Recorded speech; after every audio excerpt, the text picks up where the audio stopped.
الدين النصيحة.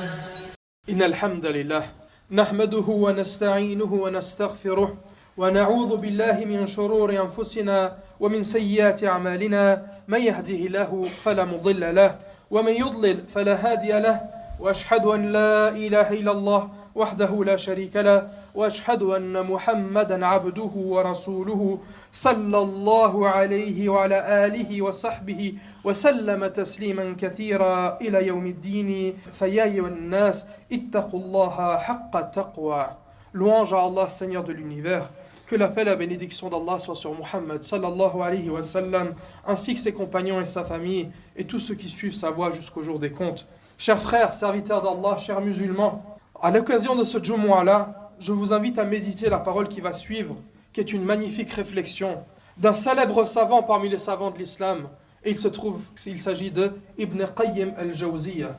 Ibn Qayyim al-Jawziyya fait partie des illustres savants, des gens qui ont beaucoup médité sur Allah Azza wa Jal, sur sa création et ainsi de suite. Et alhamdulillah, il a laissé un héritage immense à la communauté islamique. Dans son livre Madarij al-Salikin, il dit Ibn al-Qayyim des paroles qui méritent d'être écrites en lettres d'or. Et il convient à chacun d'entre nous de les écouter, de les méditer et de les pratiquer. Il dit Li ahli dhunubi thalathatu anhari 'idham yatatahharuna biha fi ad-dunya. Il dit pour les pécheurs, ceux qui commettent des péchés, ceux qui dépassent les limites sacrées d'Allah, ceux qui se font du tort à eux-mêmes, pour les pécheurs, il dit, il existe 3 grands fleuves par lesquels ils peuvent se purifier ici-bas. Ibn al-Qayyim, il dit quoi?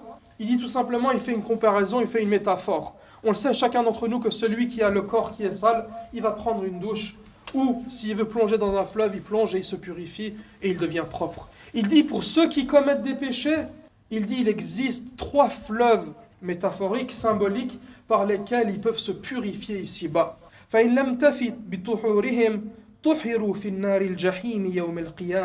dit néanmoins, si ces 3 fleuves de ce bas monde ne suffisent pas pour les purifier, ils seront alors purifiés dans le fleuve de l'enfer, Al-Jahim, le jour du jugement dernier. Et ces 3 fleuves, on va en discuter aujourd'hui, chers frères, lesquels sont-ils? Il faut savoir qu'ici-bas, eh bien, le serviteur, il a la capacité de se purifier de ses péchés. Il a la capacité de se préparer pour arriver au jour des comptes et ne pas avoir besoin du 4e fleuve, Al-Jahim, le feu de l'enfer, pour se purifier dedans. Il continue, il dit, An-Nahr al-Awwal, le premier fleuve, Nahr al-Tawbati an-Nasuh, le premier fleuve dans lequel le serviteur peut plonger dedans, le pécheur il plonge dedans, dans le but de se purifier, il dit, c'est le fleuve du repentir sincère. Et Allah Ta'ala dit, Ya ayyuhalladhina amanu, tubu ila Allahi tawbatan nasuha. Et Allah dit, ô vous qui avez cru, repentez-vous à Allah d'un repentir sincère. Donc le premier fleuve de la chance, chers frères ici présents, qui est présent tout le temps avec toi, c'est le fleuve du repentir qui vient purifier. Celui qui vient à Allah tabarak wa ta'ala après avoir commis des péchés, qui baisse la tête devant son Seigneur, qui lève les mains au ciel et qui demande pardon avec bisitr, avec sincérité. Celui qui prend l'engagement de ne plus recommencer. Celui qui prend le temps d'analyser qu'est-ce qui m'a amené à ce péché. Et il trouve les causes qui l'ont amené au péché. Qui prend l'engagement et dit Wallahi, je n'irai plus. Si c'est une amitié qui l'a amené au péché, il s'en détourne. Si c'est une situation, si c'est un lieu, il prend les causes pour ne plus retomber. Et qui demande sincèrement pardon à Allah, il trouvera en face de lui un Seigneur qui lui pardonnera dans ce bas monde. Et au jour du jugement dernier, il ne trouvera autre chose que la miséricorde d'Allah. Pourquoi? Car il s'est purifié dans ce bas monde, de ce dunya, de ses péchés, en se repentant sincèrement devant Allah. Et il n'a nul besoin que le jour du jugement dernier, il se purifie dans le feu de l'enfer de ce péché-là. An-Nahr al-Thani, le deuxième fleuve dans lequel le serviteur doit plonger dans ce bas monde pour se purifier de tous ses péchés, Nahrul Hasanat al-Mustaghriqa lil-Awzar al-Muhita biha. C'est le fleuve des bonnes actions qui couvre les péchés de l'homme. Le deuxième fleuve, c'est le fleuve des bonnes actions al-Hasanat, au sujet duquel Allah dit Wa aqimis salati tarafiy an-nahari wa zulfa min al-layl. Et accomplis la prière, Allah tabarak wa ta'ala dit, et accomplis la prière aux 2 extrémités du jour, c'est-à-dire la prière du Fajr, du Dhuhr et du Asr. Et à certaines heures de la nuit, c'est-à-dire la prière du Maghrib et du Isha et Qiyam al-Layl, la prière de nuit, Innal hasanat yudhibna as-sayyi'at. Très certainement, les bonnes œuvres dissipent les mauvaises. Dhalika dhikra lidh-dhakirin. Et cela est une exhortation pour ceux qui réfléchissent. Allah subhanahu wa ta'ala dans ce verset, ou dans ces versets, il nous dit quoi? Que les bonnes actions viennent et elles dissipent, elles éloignent, elles rapetissent et elles font disparaître complètement les mauvaises actions. Et quel est l'exemple qu'Allah a pris ici? Les prières quotidiennes. Les 5 prières que nous faisons en début de journée, en fin de journée, la nuit, le matin, au milieu de la journée, elles viennent et ce qui se passe entre elles, eh bien, elles disparaissent avec. Qu'en est-il pour celui qui n'a pas ces bonnes actions à leur tête, la prière? Eh bien, malheur à lui. Parce que d'un côté, il remplit son livre, et ça, c'est tout le monde, avec des péchés, mais d'un autre côté, il n'a pas les bonnes actions pour pouvoir compenser cela.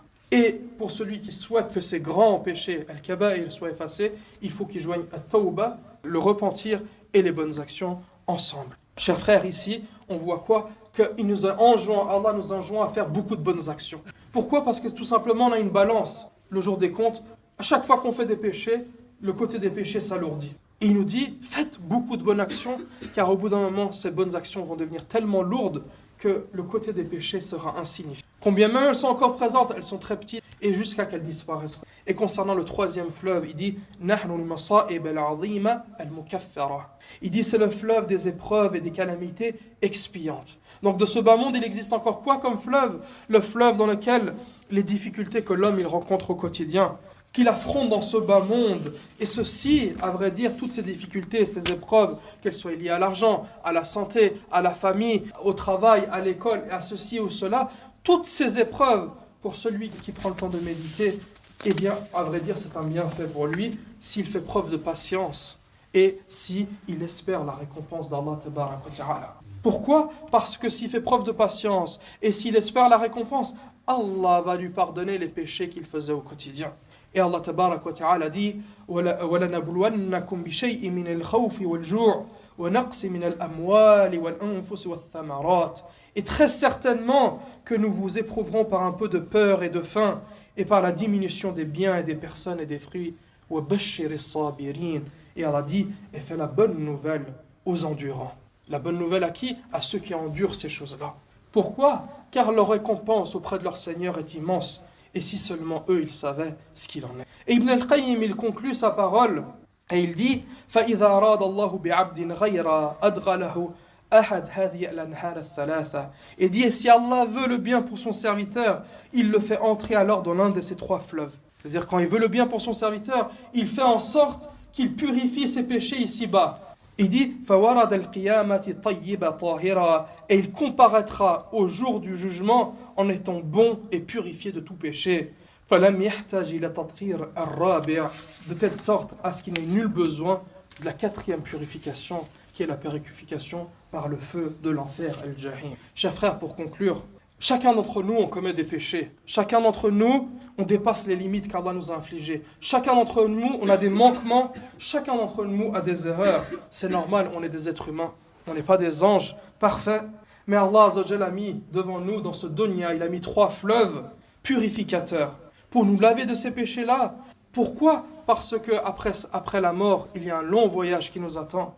Et que la finalité pour celui qui n'a pas pu se purifier, la probabilité qu'il rentre dans le feu al-Jahim, dans le feu de l'enfer, est immense. Il y a 3 fleuves. Le fleuve du repentir sincère, le fleuve des bonnes actions et le fleuve des épreuves expiantes dans ce bas monde.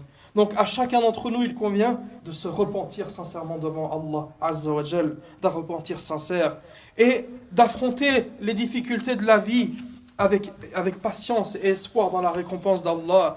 Et à nous également, il nous incombe d'augmenter les bonnes actions, de les multiplier de sorte à ce qu'on compense les manquements qu'on a et les péchés qu'on a commis, et également de telle sorte à ce que Allah Azza wa Jal nous épargne du 4e fleuve qu'on a cité, qui est le fleuve du feu de l'enfer, afin d'être épargné de cela.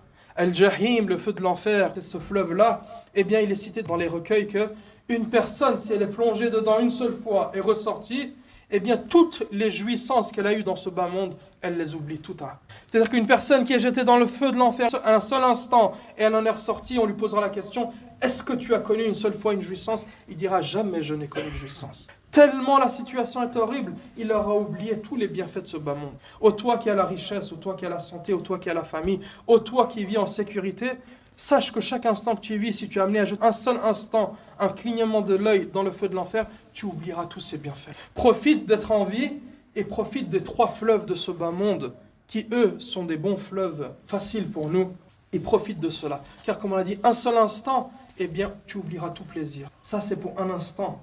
Qu'en est-il d'une heure passée dans le feu de l'enfer? Qu'en est-il d'une journée, un mois, une année, un siècle? Wallahu musta'an. On demande à Allah tabarak wa ta'ala qui nous en préserve. On demande à Allah tabarak wa ta'ala qui nous guide vers ce qu'il satisfait notre Seigneur, Allah azza wa jal. Et on demande également qu'il nous préserve de ce qui fait encourir sa colère. أقول قولي هذا وأستغفر الله لي ولكم ولسائر المسلمين من كل ذنب فاستغفروه إنه هو الغفور الرحيم